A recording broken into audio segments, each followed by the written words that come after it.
Hey there, this is Sebastian from Luna Handpan, and today I want to take you through the tuning process of one note.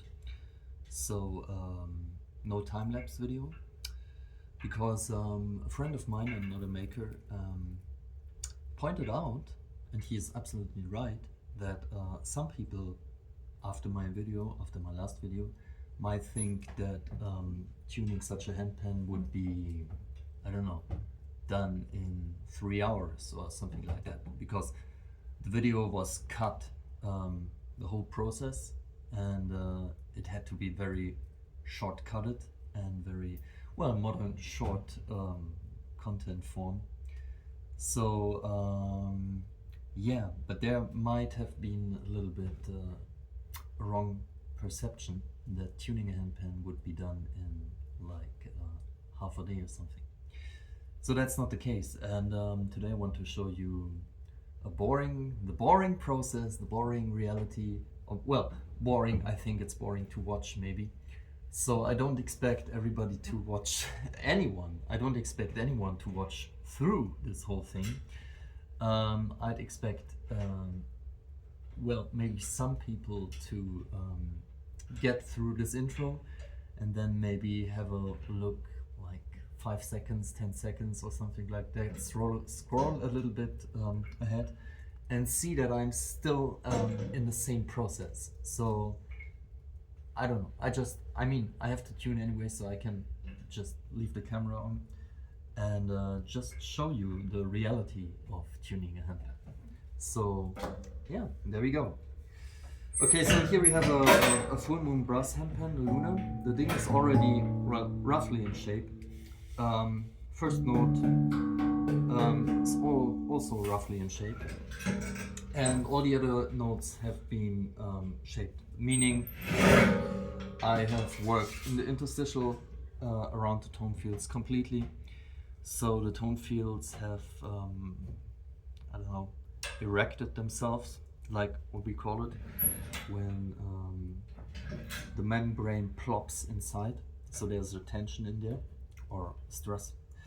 And so yeah, this one has an A, A2, D3, so I'm now going to the A3, which is the fifth of this note. And yeah, I just take you with me while I'm tuning this thing. So one note, and you might see me after, or even while tuning this note, you might see me go back to the center note or back to the neighbor notes. That's because we work on one system, meaning tension worked in one tone field spreads itself and will, especially with my geometry, with a flatter geometry, less defined borders, less defined tone fields. So tension will inevitably be oh god. Sooner or later, tensions will go to the other notes and will affect them. So I have to correct them. Each time I have finished a note, I have to go back to the neighbor notes and correct them, including the center note, which is influenced by all other notes. So yeah, okay, now enough talking, let's go to the hand.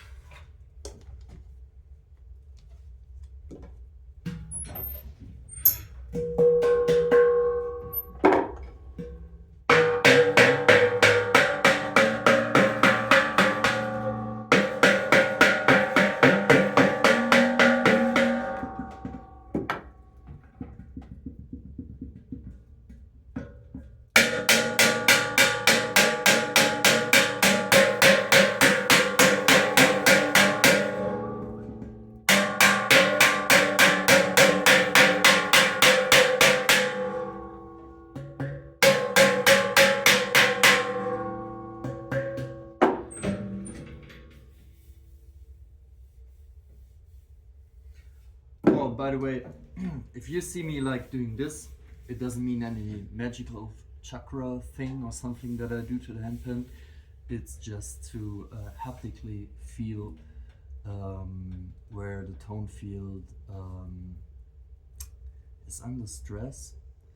Like, it's kind of hard to explain. I don't go just for the curvature, I also go for the obviously I go for the curvature, of course. I feel if there are any bumps or dents in there that I want to correct, but also there is kind of a feeling like where there is stress that's unevenly distributed. So I want to distribute the stress as evenly and as plainly as possible,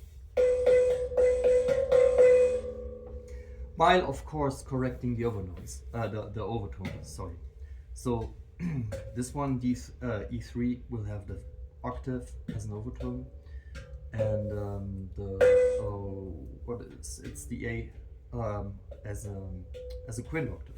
So yeah, keep that in mind while distributing stress evenly, while lowering the center fundamental, while I don't know, it's too much to explain. I just do it.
Okay.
So now back to the E3 after after correcting the ding and first note, because I had to do this. I had to do this now because I made a mistake. I realized I made a mistake. I said this is an A2, but it's actually a G2. So with an A2 I had an interference between interference I think. So I had an interference between the fifth of the center note and the fifth in the chorus. So they matched up like quite the same, and well, the waves disturbed each other. So and then I realized, okay, no, it's stupid. I have to tune this to an G3, G2. So the fifth here is not the E, but it's actually the D, and the D is aligned towards the octave in order to avoid this problem. So there are things you have to consider regarding the layout when it comes to interference, crosstalk, e.g. negative interference. Because the positive thing about crosstalk, if it is like we say, if it's harmonic. So crosstalk means a vibration from one tone field activates another tone field, and this can happen in a harmonic correlation. So e.g. the fifth can stimulate the fifth in the chorus, or the octave can stimulate the octave. So at a fundamental. So yeah, if that's happening, that's also crosstalk. It's just not called crosstalk, it's called resonance. So it's the same phenomenon. It's just crosstalk is resonance. That is not resonance. Crosstalk is the same phenomenon as resonance, but without the harmonic correlation.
now the tone field is roughly in shape.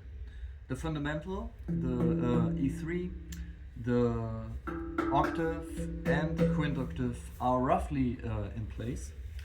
So fine, tone field is finished, right?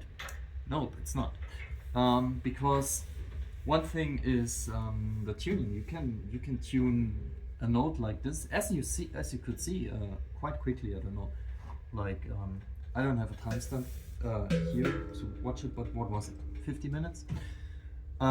Yeah, but it's that's just one iteration. So the tone field is not stable that way. Like it can be tuned. Oh well, this is actually, I have to say, this is 1.2 millimeter material. So this is much thicker, a fifth thicker than a quarter thicker than usual 1.0 steel, and it's a brass alloy. So this behaves a little bit different. It has a very strong work hardening curve. So yeah, this is actually quite stable, but that's not the case for stainless steel, and it's also not 100% the case for this. So we will see this, because now I will go back. Well, actually, I will tune this note now, because this is my zigzag pattern that I usually do. But just for the sake of demonstration, I will tune the neighboring note to this one. So this is an E3. This is the D. Then we have an F on this side. That would be the note that I would tune usually now. But I will skip this and go ahead to the G, in order to demonstrate what I mean with unstable and stress distribution. So this one is roughly in shape now. Let's lose this note and well, try to get it more or less decent into the right direction, right? I will not go and fine tune this note. And then let's see what's happened to the E3.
sake of the video, let's keep it that way.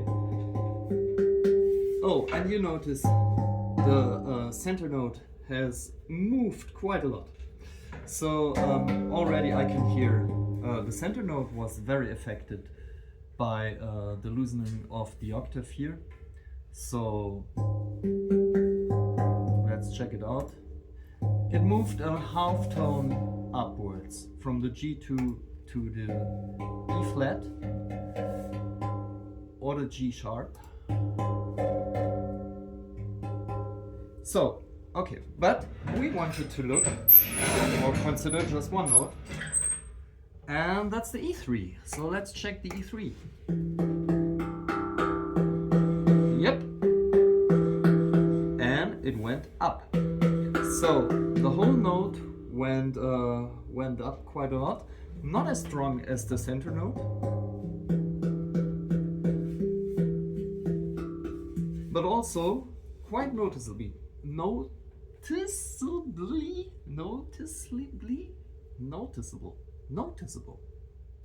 quite notable. Okay, so yeah, so this and it's not perfectly tuned. It's just brought into the right space, so to say, has already affected this one. So I will go now back to the E3 and correct it.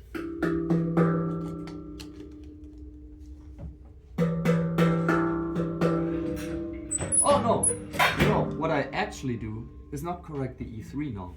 What I actually do is correct the center note, because the center note will have the most, will have strong effects on all other notes. So yeah, I now correct the center note, then I go back to the E3. So you see how interdependent everything is, on at least on my geometry and my shells, and that's the reason why I keep tuning like not every note. I don't work very much on the E3 when I'm on the opposite side, but yeah, it can have effects on all other notes. So the coupling to the center note, the tuning of the center note, and then the tuning of the center note can affect all other notes, etc., etc. So this is why it doesn't really make a sense to make a video about tuning one note, or when you see like people tuning this note, tuck, tuck, tuck, tuck, tuck, and then they go to this note, tuck, tuck, tuck, and then this note, and this note, and this note, and this note, and it's finished. No, that's usually, well, at least not in my experience, it's not the way it works. It might work more in that direction if you have very sharply defined borders, like hydraulically pressed borders, or borders introduced with the sand rammer, with the hammering tool. So if you define the tone field very strong, it decouples the system of the tone field. Excuse me.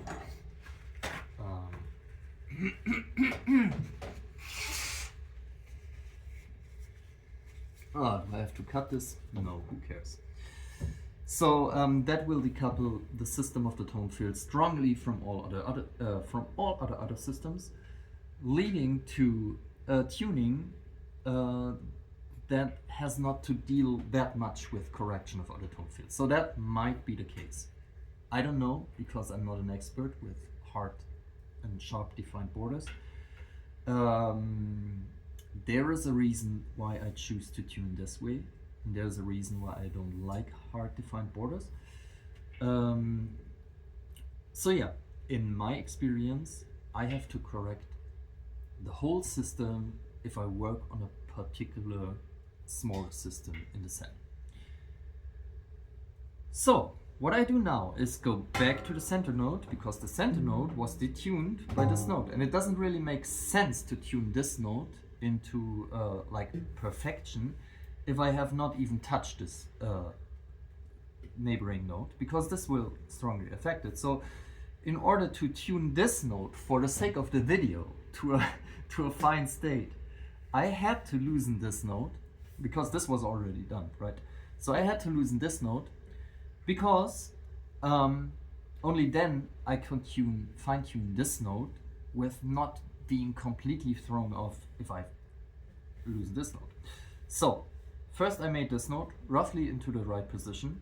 This strongly affected the center note because there is a stress distribution happening here and a change in the internal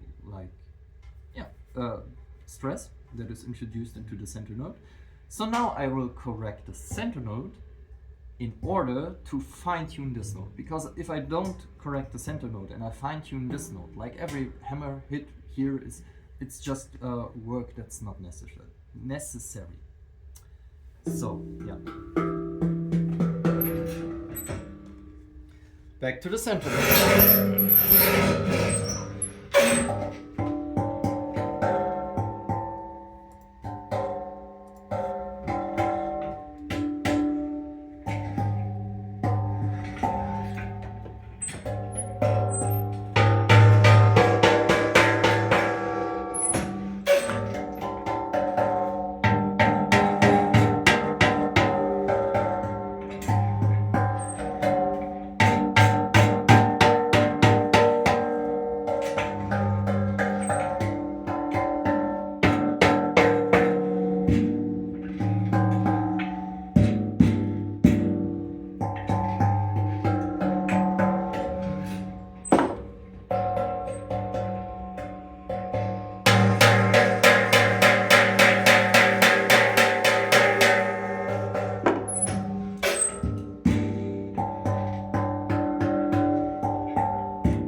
And the rule of thumb for this tuning. The rule of thumb for my tuning experience is that when I do this like zigzag tuning stuff,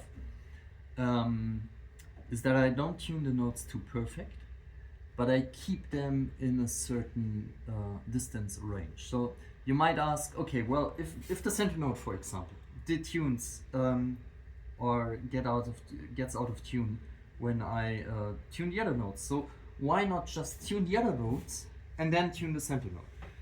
Well, because if I tune the center note at the very finish, it's the biggest note. It needs a lot of stress introduction and a lot of space, and it changes the curvature. So this would basically, I think, more work to correct every other note afterwards. So what I do, but on the other side, of course, I don't tune the center note like perfectly.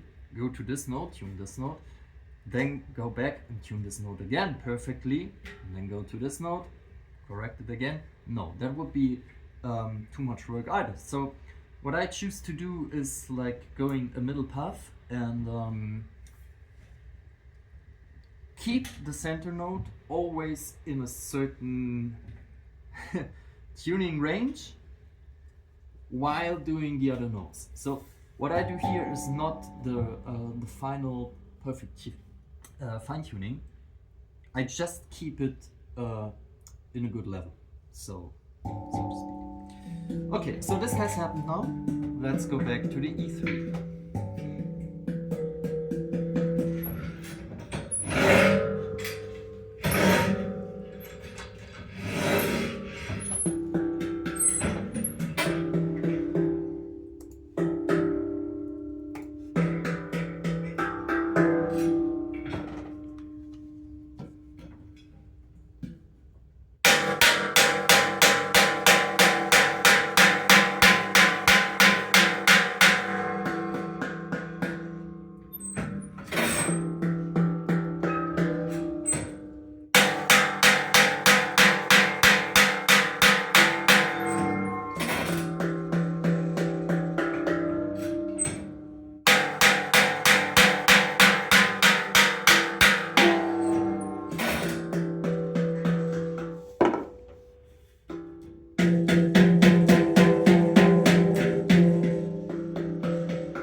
So, I've corrected the E3 and the fundamental is now too deep. Fifth and octave are more or less on the spot where they belong. And I will leave it too deep because I wanted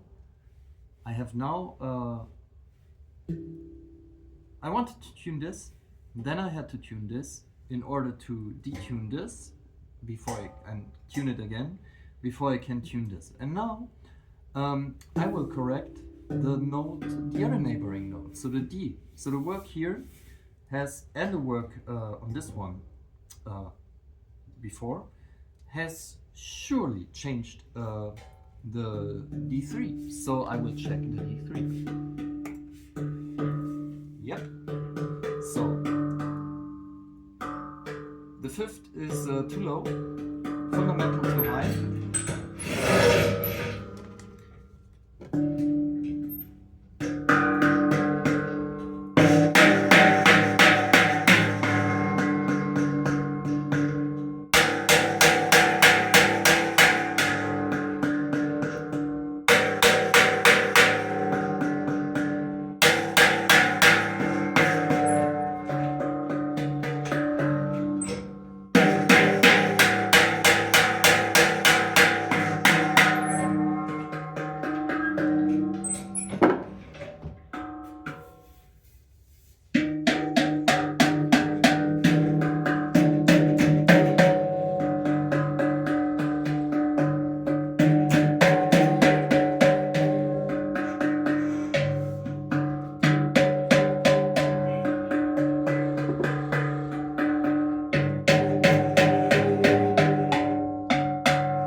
roughly in place.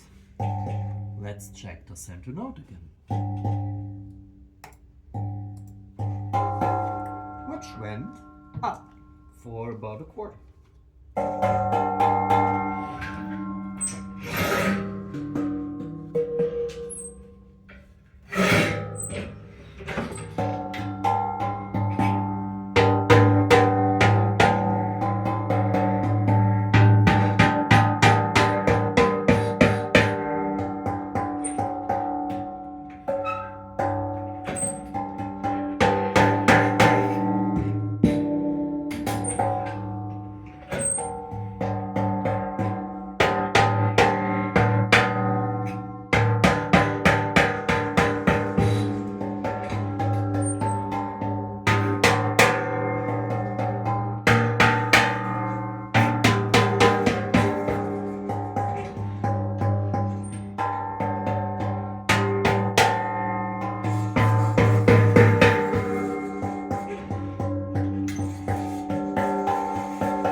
Ugh, it's cold.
So, I'm cold. I will make myself a good hot cup of tea, and I will finish this video here because I think I could transport the whole process. And yeah, this will now take me the whole day to go through all the notes, and then this whole thing will be heated. It will be heated a second time. I don't know if I have shown this in the video. Maybe not, because I tried to cut out duplicate work processes, so to say. So this will be heated again. With the heating, it will detune, but it will not detune like totally. So the main structure will remain the same, and it will detune. And then I will correct this and keep this iterating process, work at the whole system like simultaneously.